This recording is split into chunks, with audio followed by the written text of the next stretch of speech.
solid.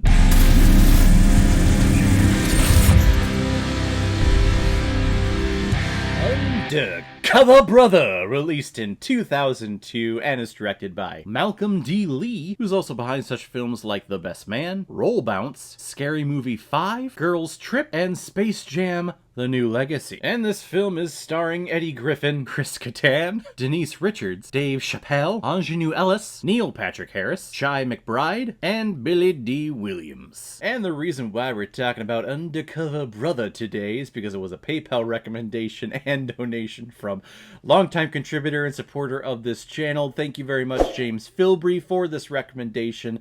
A movie that I remember watching a whole bunch of previews for when I was younger, back in 2002, but never got around to watching it. And after watching it, I can see why I never watched it before, but if anyone else wants to be like James and help support me and contribute to this channel, you can select the QR code that's in the bottom left corner of your screen right now. Send over your donation of $5 or more for your movie recommendation, and if I have access to it, I will watch it, review it, and give you a little shout out, just like what I did with James here. Though the year is 2002, there is still one black man who drives around bringing the funk to every Secret Service job in town, and that is Undercover Brother. Well, Undercover Brother is recruited by the Brotherhood, who wants him to start investigating why high-profile General Warren Boutwell has withdrawn himself from the presidential race and has instead decided to open up a chain of fried chicken restaurants. So Undercover Brother needs to infiltrate the white community by acting white and infiltrate the evil headquarters who is overseeing all of these evil operations, the Man. This is one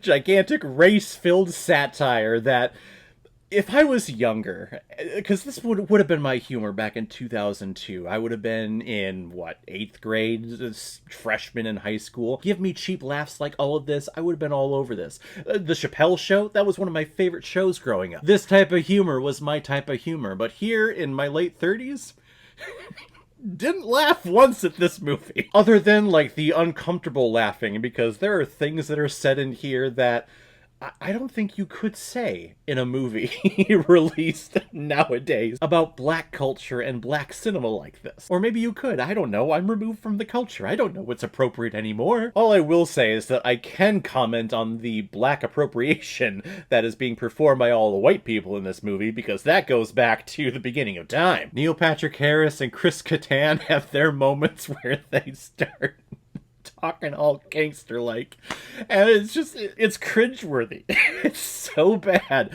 but it's so funny and so good at the same time. Again, the only reason why I kind of cracked a smile on those was because I was just uncomfortable, which is weird because I was in the comfort of my own home, no one else was around me, but still I felt uncomfortable. I feel like this movie came out in response to Austin Powers. Like, Austin Powers was the spy movie for white people, and I feel like this one came out as the spy movie for black people, and really people of all creeds and colors, because they make fun of everyone. No one is off limits in this movie. Stereotypes for black people, stereotypes for white people, it's all in here. I didn't realize that black people don't like mayonnaise. Apparently that's a white person thing. I guess, I mean, I like mayonnaise, but, you know, I'm white, so I guess that fits the stereotype. This film is so full of stereotypes, and in a time and in a world where we try to fight against stereotypes and try to calm all the stereotypes, to go back and watch this movie where they're like, no, stereotypes. We all know all this stuff, right? And it's funny. This is 2002, so the Black Army General, no, he's not going to run for president. He's going to open up a chain of fried chicken restaurants. Of course he is. And now Undercover Brother is trying to fit into white culture, so of course he's going to get up on a karaoke stage and not be able to sing